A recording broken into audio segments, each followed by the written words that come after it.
great throw from center gets the runner out at the plate. Not just once, but twice. Let's celebrate the goals, as this show is always fair, as we bring you all the runs. Oh boy, Sports Night is next. Hello, everyone. Welcome to Sports Night. I'm Joe Young. And I'm Howie Shapiro. It always worries me a little bit when you get Dave Amy's big head there right in the middle of the monitor, but in front of the screen. But we've got a fairly busy show today. We do. Guys, we're finally getting some sports in. Delays still continuing to happen. There were some events that were scheduled for today that were rescheduled because of impending weather. But we're slowly getting there. We haven't gotten to a real spring. We haven't seen 80 degrees yet. We did get into the 70s on Saturday, although it was in between rainstorms. But we got the baseball game in. We did. So, we are getting stuff in. Still had to push back because of weather concerns. We had to push back the last preview. But we hope to get to the girls lacrosse team this week to have that for you next week. We do have the boys lacrosse preview on this show. We do. So we start with the baseball team. They opened last week's play with a trip to Osseo on Tuesday night for a game under the lights. The Orioles had a few more games under their belts and came in at 3-2 on the year. Cardinals were still looking for win number one. They knew they needed to be a lot better on both offense and defense to get off the snide. Unfortunately, their fielding woes rear their ugly heads from the very start. Hot shot up the middle and into center in the bottom of the first, but the relay home is bounced short. Then the throw back to third doesn't click either. 2-0 Osseo after one. Orioles add to the lead in the second. Spencer Peterson with a drive to the gap in left center. That will score the runner from second easily. Osseo up 5-0 after 2 innings. Cardinals cut into the lead in the third. Tyler Donnell with a double down the right field line. Mason Myrie will score from second, and that gets the Cardinals on the board. Still in the third inning, and it's Osseo's turn to throw the ball around. Mark Manders grounds to the pitcher. The throw home is over the catcher's head. 2-run score on the error, and the Cardinals are back within a pair. Move to the top of the fifth now. Cardinals down 7-3. Manders with a drive to right. The fielder dives but comes up short.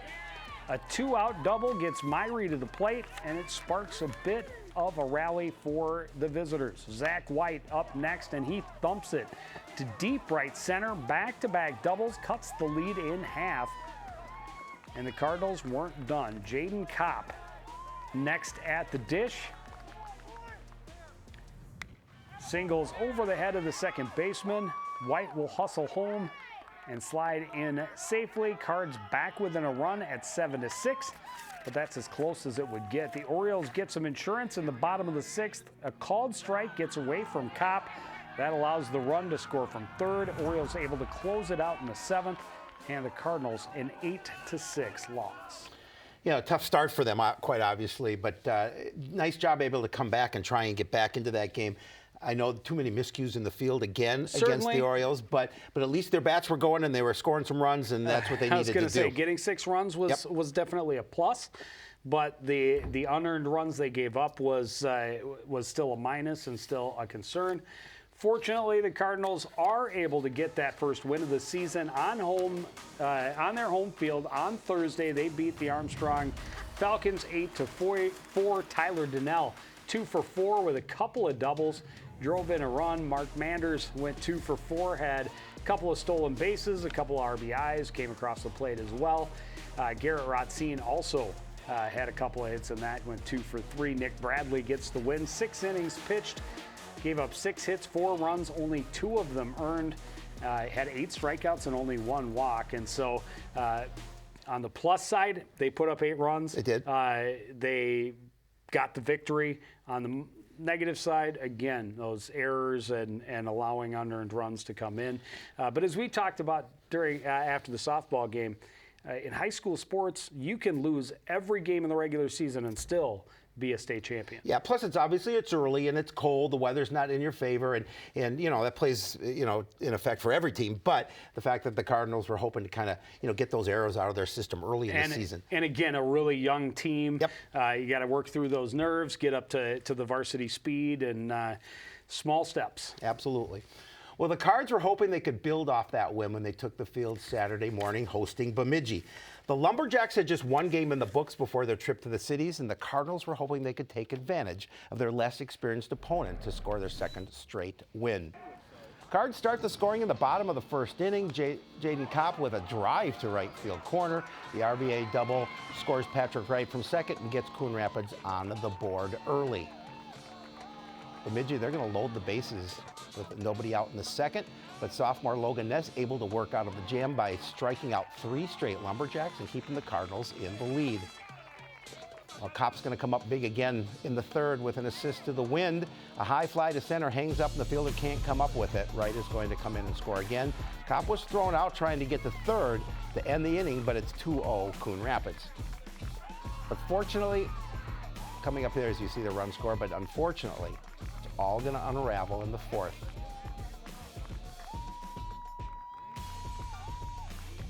The first 5 batters reach base, then Ty Lundeen with a shot to short left field breaks a 2-all tie. 2-run score, and Lundeen slides in safely at second. That gave Bemidji a lead. Nice hit by Lundeen there. Now the next batter, we give them some insurance. Ethan Bean with a drive to deep right field, back-to-back 2-run doubles. Gave the Lumberjacks a 6-2 lead, and that turned out to be the final. Cards are going to fall to 1-4 on the season with that loss.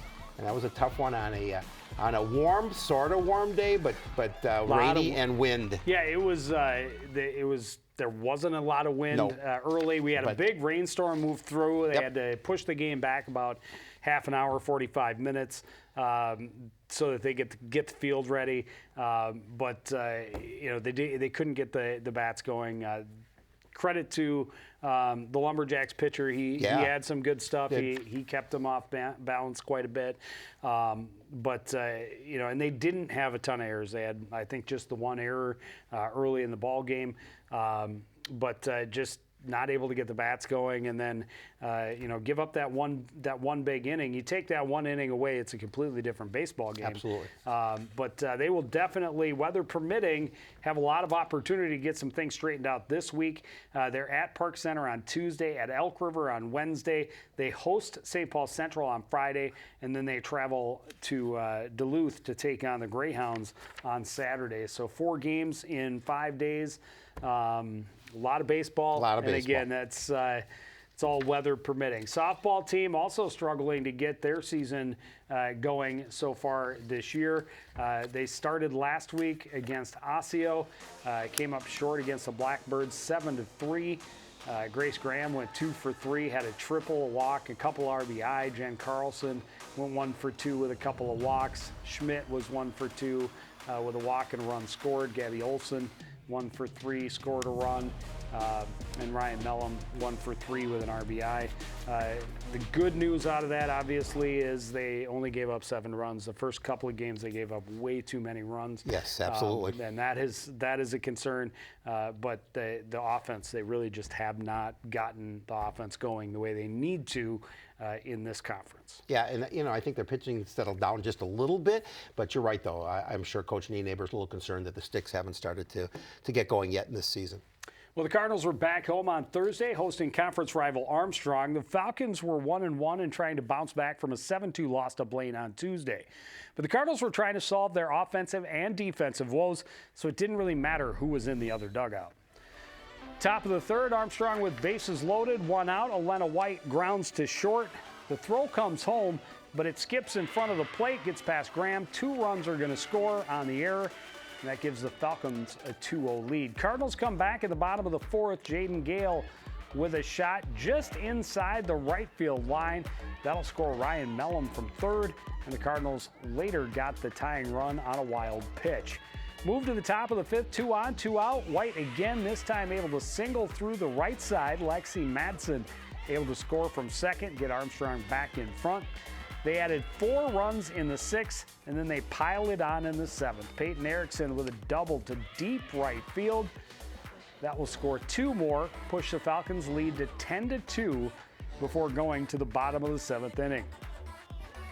Cardinals do mount a comeback in the final frame. Grace Graham with a bases-clearing double to deep center field.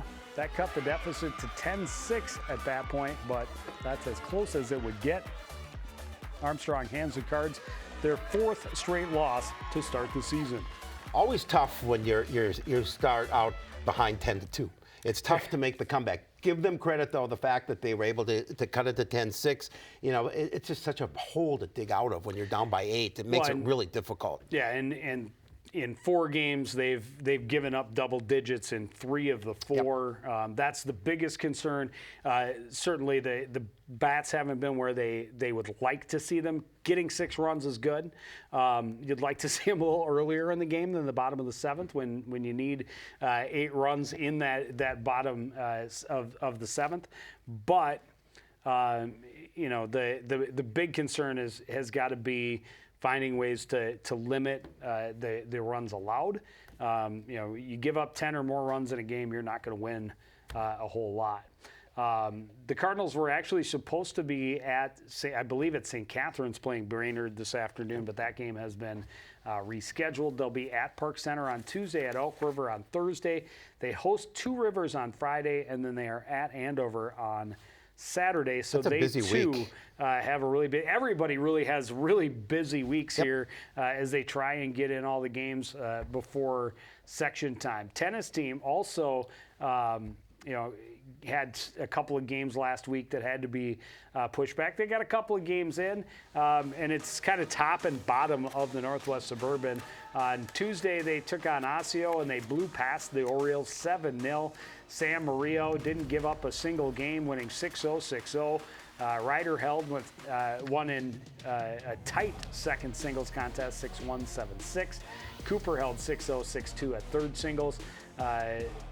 Savelli and Jensvold winning in 3 sets at first doubles.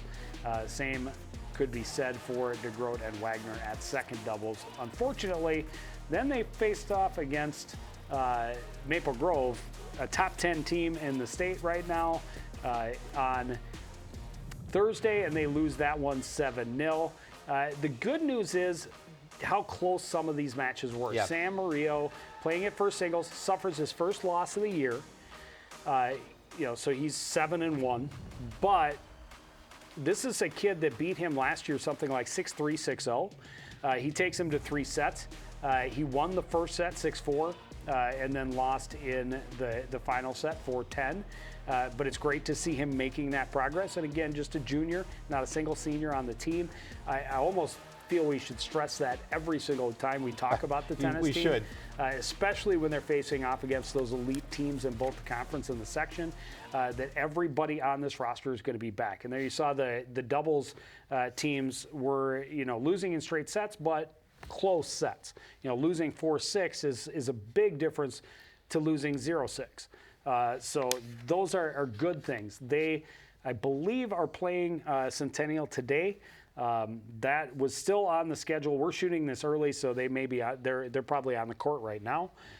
Everything else for today that was scheduled, a couple of golf matches, both boys and girls, were postponed. The softball game was postponed, but I believe tennis was getting in. So they're taking on Centennial today. They'll be at Andover on Tuesday. They'll host Spring Lake Park on Thursday, and then host a tournament on Saturday. So they're going to get in, you know, 6-7 matches in the week. Yeah, I mean, it's interesting. You look at Sam Morello, for example, playing against that number 1 singles player from Maple Grove. First of all, to be number 1 singles on any team, you've got to be a pretty good player. And the fact that he took them to 3 is excellent. Obviously, especially when you get beat straight sets a year ago. So, I mean, that's big things. And as you mentioned, just a junior, so an opportunity for him to continue to develop. And hopefully he gets I don't know if that first singles player from Maple Grove is a senior or not, but hopefully he gets an opportunity to get a rematch. I believe he is, and I believe he also is ranked very highly. Yeah, I would imagine. In the state. I would imagine. So, you know, good things are coming for that tennis team, no doubt. The track teams were at Osseo for an invitational last week on Thursday. The boys did very well, finishing in second place overall. MJ Galama first place in the long jump, second place in the high jump. Mikey Alton was second place in the 200-meter dash, with Johnson right behind in third. Alton also finished fourth in the 100-meter dash. Kingsley Freeman, 3rd place in the 110 hurdles, while Dean was 4th place in the 300-meter hurdles. 2nd place finish for the 4x200 team, and Dowdell was 3rd place in the discus, throwing it over 131 feet. Girls team, 8th place finish. I believe there were 9 teams overall. Michaela D'Souza had an outstanding meet, finished 2nd place in the 100 and 7th place in the 200. Martinson, as expected, is one of the top hurdlers and should be in just about every event she's in this year. She is the returning state entrant for the Cardinals. Finished 1st in the 300, 2nd in the 100. Lukic was 5th place in the pole vault, going 8-foot flat. 4x800 team was 6th. There you see a couple of nice relays. In the 1 mile, Bent was 11th place, or the 2 mile to 3,200 meter. Dean was 13th in the discus with Glenn in 14th. Glenn was also 14th in the shot put. And Percha Glenn, I think, is a sophomore, if I'm not mistaken. But not a bad start for their first scored event. And we'll see how they come along. Both of those teams, girls more than boys, have a lot of young athletes that should see great improvements throughout the year. But great to see the boys have that kind of outing in their first big event. No question. A lot of, by the way, a lot of great efforts in that Osseo invite from the team from Minneapolis Southwest. Just throwing it out there. The alma mater. The track and field teams will host Cambridge Isani on Tuesday. The Hamlin Elite Meet is Friday. That is an invite-only event. Not sure how many Cardinals will go. I would assume that Martinson will get an invitation, but I don't know for sure. White Bear Invitational will be on Saturday. Get them a look at some of the other strong teams from around the area. Boys golf team getting its season started last Thursday with the Northwest Suburban Conference teams at North Fork. They finished in 11th place with a 335. Not 1, not 2, not 3, but 4 guys starting with scores in the 80s. That is outstanding way to start the season. Now, granted, you got a couple of teams where I think there was only 1 player that finished under par, but about the top 10 were within 1 or 2 strokes of par. So still a ways to go to really be threatening those top teams. But you know, to start with four guys in the 80s. That's phenomenal. It is. We've seen over the last several years, 1, 2 guys that finish in the 80s at these events. But to have 3 and 4 guys finishing in the 80s is really what it takes. Now, if you can get a couple of those guys, DeVries is at an 81. He could get down possibly into the 70s, and those other guys get to the lower 80s. But, even Himley and Clark are at 82 and 83. No. If you can get 3 guys into the 70s, you are really in great position. And we'll see, the golf season is so short to see dramatic improvements. Right. And it really, each of these guys has to go out there and think about it hole by hole and event by event and not worry too much. Just focus on each stroke. Forget about the last stroke. Yep. Whether it was a good one or a bad one, doesn't matter anymore. Agreed. Worry about that next stroke, and they could be, in great shape by the end of the season. They were supposed to be at Golden Valley this afternoon. That has been rescheduled. The Cardinals' big event, the Bunker Invite, coming up on Thursday. That's a 32-team, 27-hole tournament that they host every year. It's the biggest golf tournament outside of the state tournament, I believe, in the state of Minnesota. So excited to see how they can do it. That Northwest Suburban Conference will be at Rush Creek on Monday next week. Girls golf team starting out at the Shamrock last Friday. They finished in 7th place. Kate Garbo, a top 10 finish with a 94. Eleanor Defoe shot a 103, Meyer a 120, Kelly a 125, and Dawson a 134. So great start for Garbo. We kind of expect her to be in that in that range, and if she can continue to work her scores down, she could have a chance to advance out of the section at the end of the year. Let's hope that's the case. Well, they were supposed to be at Purple Hawk this afternoon again. That was also postponed. The Northwest Suburban Conference, get this, they've had one event. The Northwest Suburban Conference mid-season tournament is this week at Majestic on Thursday. That's mid-season. And then they'll have their first head-to-head matchup with the Northwest Suburban Conference team facing Champlin Park on Monday next week. Well, the boys lacrosse team opened its season on Wednesday at the Cardinal Sports Complex, easy for me to say, hosting the Andover Huskies. It's only one of 2 games at Coon Rapids this season, and the Catbirds made the most of it. They used a dominant second quarter to take control of the game and ensure they start the season with a win. SLPCR starts the scoring early in the first quarter. Junior captain Henry Leff weaves his way through the defense, then jumps and scores low. He's doing the gritty work to kickstart the offense. After Andover scored, it's senior captain Blake Lewick getting in on the act. He gets himself out front, fires it past the keeper on the short side. Lewick had 5 goals in the game. Second quarter, the Catbirds take control. Co-captain Owen Spencer with a nice run to the left side, shoots low and scores. That made it 4-2. Well, the home team tallied 4 unanswered goals in the second. Spencer again this time, he feeds Tucker Anderson on the doorstep. He gets his first goal of the season at 6-3 Catbirds at the half. Move to the third quarter. Spencer from behind the net fakes the pass, then nets his 3rd goal of the game. It turns out to be the game winner. That was a pretty goal. The Huskies never let the Catbirds pull away, but they're never able to get closer than 2. Freshman goalkeeper Tommy Scramstead came up with several big saves to help the SLPCR get that win and secure the 12-8 victory. I don't know if they're officially Catbirds, but on this show, on this network, they are Catbirds. Oh, absolutely. And I love the I don't know if you saw the logo, but they have a logo that has both a panther face and a cardinal head kind of mixed in. Right. So to me, that says Catbirds. Yeah. That's what it says to me. I was pretty impressed, though, with the way they played. And they played again on Friday, took on the Anoka Tornadoes. And they come up just short. The Tornadoes off to a 3-0 start. So, losing 11-9, not terrible outing for them. And actually, emailing back and forth with Coach Ian Pollard, he said this was one of the best games he's seen his team play start to finish in the past 2 seasons. So, even though they lost, he was really encouraged by that outcome. Both Spencer and Lewick had 3 goals, 2 assists.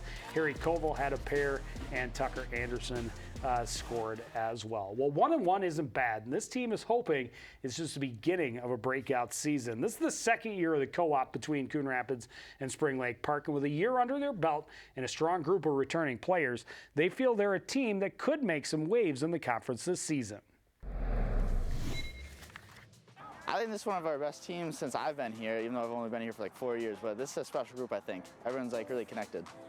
The Spring Lake Park Coon Rapids squad starts the season in a great spot. They return almost all of their scoring from last year, 110 of the team's 117 goals. And they went out and recruited even more talent to help add to their depth. Just really kind of growing the program from that standpoint, just getting some stronger numbers, because you look at the programs like the Centennials and the Maple Groves, and they just have the constant numbers coming up. So no matter what our talent level is, if our numbers don't match up with the numbers that we need, then it just makes it more of an uphill battle for us.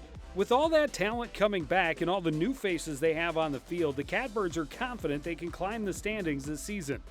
And the key to success is no secret. It's all about mastering the basics. You know, honestly, our passing and catching, just the fundamentals, is the biggest thing with us.